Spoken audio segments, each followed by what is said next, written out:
नमस्कार दोस्तों, कैसे हैं आप लोग? स्वागत है मेरे यूट्यूब चैनल देव केमिस्ट्री एजुकेशन पर।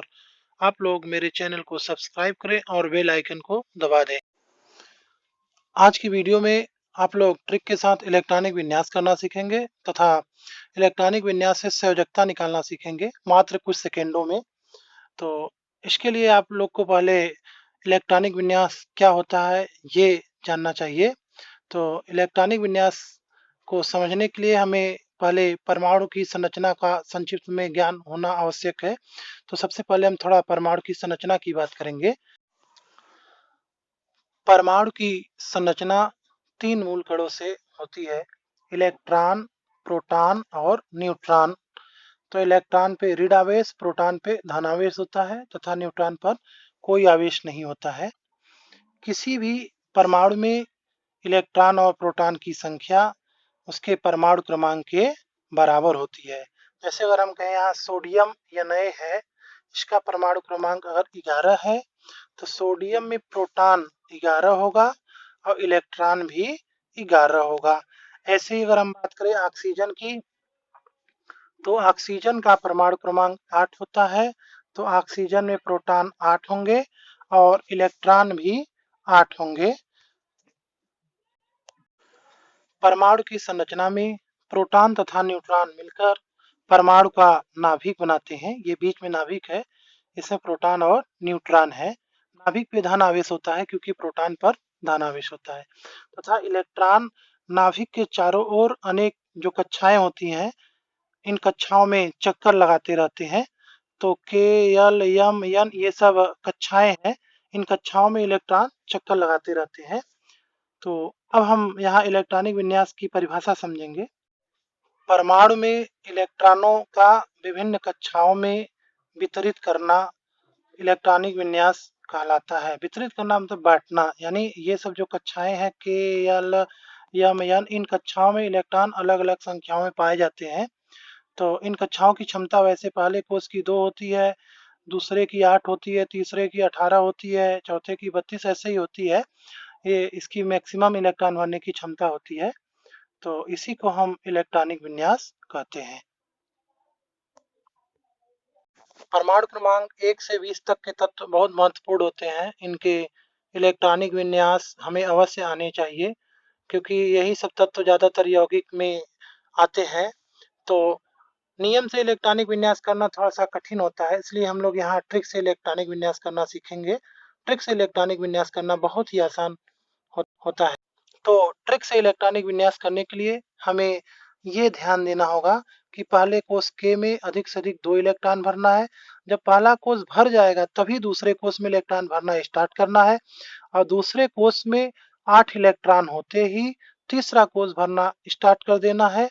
और जैसे ही तीसरे कोष में भी 8 इलेक्ट्रॉन होगा, हमें चौथा कोष भरना स्टार्ट कर देना है। तो इस ट्रिक से हम 20 तक परमाणु क्रमांक के इलेक्ट्रॉनिक विन्यास आसानी से कर सकते हैं। तो हम लोग इसे अब कुछ एग्जाम्पल से समझेंगे। तो जैसे देखो, हमने यहाँ ऑक्सीजन का इलेक्ट्रॉनिक विन्यास किया है। ऑक्सीजन का परमाणु क्रमांक 8 है, यानी इसमें 8 इलेक्ट्रॉन है। तो हमें 8 इलेक्ट्रॉन को कोष में भरना है। तो पहले कोष की क्षमता 2 होती है, तो हमने 2 इलेक्ट्रॉन यहाँ भर दिया है। अब हमारे पास 6 इलेक्ट्रॉन बचा है। तो दूसरे कोष की क्षमता 8 होती है, परंतु इलेक्ट्रॉन 6 बचा है, इसलिए दूसरे कोष में 6 इलेक्ट्रॉन डाल देंगे। ऐसे ही देखिए, हमने यहाँ सोडियम का इलेक्ट्रॉनिक विन्यास किया है। तो पहले कोष में हम 2 भरेंगे, दूसरे कोष में 8 भरेंगे और टोटल 2 और 8 मिला के 10 हुआ। अभी 1 इलेक्ट्रॉन और भरना है, तो तीसरे कोष में 1 भर देंगे। तो ऐसे ही यहाँ हम सल्फर का इलेक्ट्रॉनिक विन्यास करना जानेंगे। तो सल्फर का परमाणु क्रमांक 16 है, इसमें 16 इलेक्ट्रॉन है। तो पहले कोष में हम लोग 2 भरेंगे, दूसरे में 8 भरेंगे। अब 8 और 2 10 हुआ, बचा है 6, तो तीसरे कोष में हम 6 भर देंगे। तो ये सल्फर का इलेक्ट्रॉनिक विन्यास हो गया। ऐसे ही हम आर्गन का इलेक्ट्रॉनिक विन्यास कर ले रहे हैं। पहले कोष में 2, दूसरे में 8, तीसरे में 8, टोटल 18 हो गए। तो ये था बोर के नियम से इलेक्ट्रॉनिक विन्यास। अब हम इलेक्ट्रॉनिक विन्यास की सहायता से संयोजकता को ज्ञात करेंगे। तो संयोजकता ज्ञात करने के लिए हमें 2 बातें महत्वपूर्ण ध्यान देनी होंगी। पहला ये है कि यदि तत्व के बाहरी कोश में 1, 2 या 3 इलेक्ट्रॉन हो तो उस तत्व की संयोजकता बाहरी कोश के इलेक्ट्रॉन के बराबर होगी। तो यानी ध्यान देने वाली बात यह है कि हमें पहले इलेक्ट्रॉनिक विन्यास करना होगा। इस नियम को आप लोग याद कर लीजिए। बाहरी कोश में अगर 1 है तो संयोजकता 1, 2 है तो 2, 3 है तो 3। जैसे हम सोडियम का एक उदाहरण ले रहे हैं, अभी हमने बताया था इसका इलेक्ट्रॉनिक विन्यास। परमाणु क्रमांक 11 होता है। पहले कोश में 2 भरेंगे, दूसरे में 8 और तीसरे में 1। तो सबसे लास्ट वाला कोश बाहरी कोश होता है।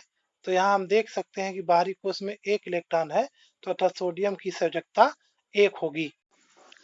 अब हम लोग दूसरे नियम की बात कर लेंगे। यदि बाहरी कोश में 4 से 8 इलेक्ट्रॉन हो तब कैसे संयोजकता निकालेंगे?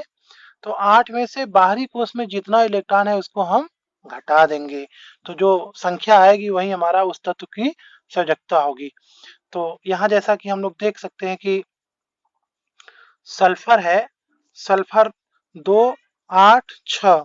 तो सल्फर के बाहरी कोश में 6 इलेक्ट्रॉन है, तो 8 माइनस 6 बराबर इसकी संयोजकता 2 होगी। तो इसी तरीके से हम लोग और भी एग्जाम्पल देख सकते हैं। जैसे यहाँ क्लोरीन, क्लोरीन की संयोजकता कितनी होगी? तो क्लोरीन का परमाणु क्रमांक 17 है, 2, 8, 7 इसका इलेक्ट्रॉनिक विन्यास है। बाहरी कोश में 7 है, तो हमने बताया 4 से अधिक होने में बाहरी कोश में तो हम 8 में से घटाएंगे, तो 8 माइनस 7 बराबर क्लोरीन की संयोजकता 1। ऐसे ही फास्फोरस की संयोजकता बाहरी कोश में 5 है, तो 8 माइनस 5 बराबर 3। इसी प्रकार हम लोग ऑक्सीजन की भी संयोजकता निकाल लेंगे। बाहरी कोश में 6 इलेक्ट्रॉन है, तो 8 माइनस 6 बराबर 2, यानी ऑक्सीजन की संयोजकता 2 होगी। तो इस प्रकार हम लोगों ने आज की वीडियो में ट्रिक के साथ इलेक्ट्रॉनिक विन्यास करना और संयोजकता ज्ञात करना सीखा। ट्रिक के साथ इलेक्ट्रॉनिक विन्यास और संयोजकता सभी तत्वों का संभव नहीं होता है। तो आज के लिए बस इतना ही। मिलते हैं अगली वीडियो में। आप लोग मेरे चैनल को सब्सक्राइब करें और बेल आइकन को दबा दें।